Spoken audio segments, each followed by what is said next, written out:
Հարգելի հեռուստադիտողներ, ամենակարևոր հարցերից մեկը, որը իրականում պետք է հնչի Հայաստանի Հանրապետության յուրաքանչյուր բնակավայրում, յուրաքանչյուր ստուդիայում այս հարցը պետք է քննարկվի, յուրաքանչյուր լսարանում, յուրաքանչյուր բակում, դա հետևյալն է.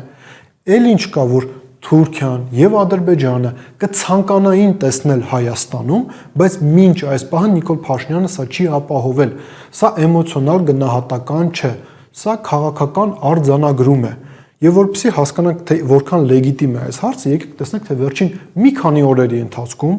ինչ դեպքեր, ինչ զարգացումներ տեղի ունեցան, որոնք մեզ հնարավորություն են տալիս այս հարցը բարձրաձայնելու։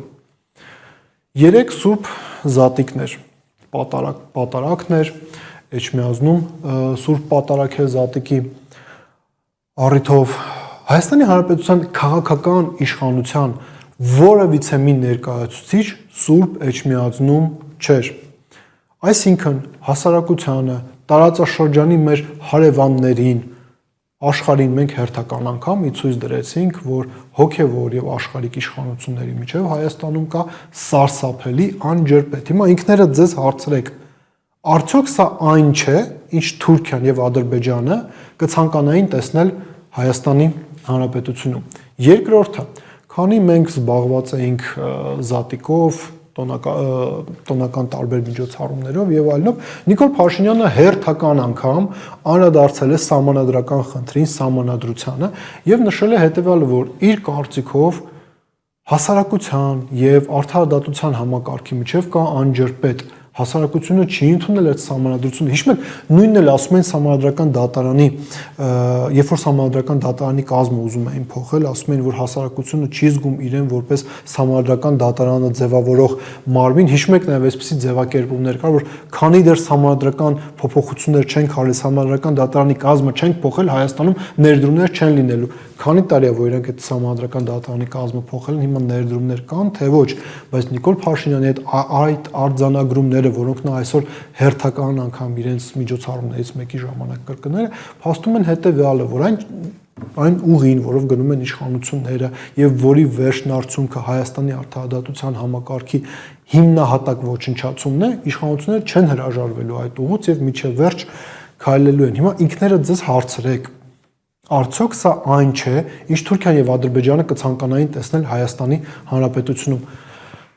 Մեծ եւ կարեւոր իրադարձություններ Սուրբ Զատիկի հետ կապված տեղի են ունենում ոչ միայն Էջմիածնում, այլ նաեւ Երուսաղեմում։ Եվ ինչպես ընդունված է, հայկական եկեղեցու ներկայացուցիչները եւս այնտեղ են։ Եվ ինչի ականատես մենք դառանք, որ Մեծին տան Կիլիկիո կաթողիկոս Արամը ծածանել է Երուսաղեմում Արցախի Հանրապետության դրոշը։ Ինչ տեղի ունեցավ դրանից հետո։ Իշխանությունները կազմակերպված արշավ սկսեցին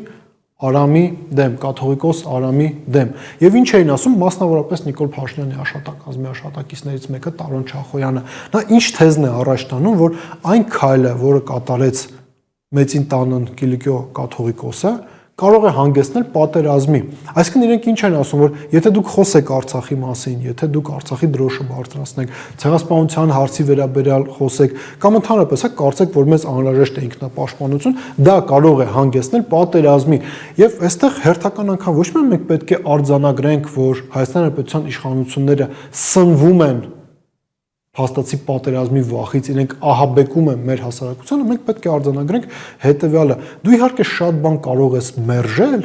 բայց կա օրացույցային փաստ, որ պատերազմը տեղի ունեցել Նիկոլ Փաշինյանի կառավարման օրոք իր կողմից իրականացված քայլերի արդյունքում։ Հետևաբար մենք գործ ունենք պատերազմի կուսակցության հետ, պատերազմի կուսակցություն, որը ահաբեկված է պահում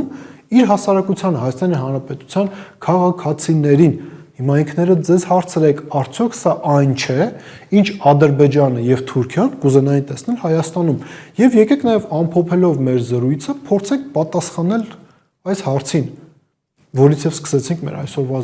զրույցը։ Էլ ինչ կարող է լինել, որ Թուրքիան եւ Ադրբեջանը կցանկանային տեսնել Հայաստանում, բայց դեռևս Նիկոլ Փաշինյանի կատարմամբ չեն տեսել։ Շատ պարզ խաղաղություն, բայց ինչ խաղաղություն։ Գերեզմանային խաղաղություն, այն տեսակ խաղաղություն, որը մենք ունենք Արցախի Հանրապետությունում։ Ժորժ ջան, հայեր չկան, հայկական պետականություն չկա, խաղաղություն է։ Եթե Հայաստանում էլ այդպես լինի, ժամանակավորապես միգուցե մեր տարածաշրջանում հաստատվի խաղաղություն։ Հենց սրան են տանում իշխանությունները եւ սա հենց այն է, ինչ Ադրբեջանը եւ Թուրքիան կցանկանային տեսնել Հայաստանում, բայց դեռևս չեն տեսնում։ Մտածեք այդ մասին։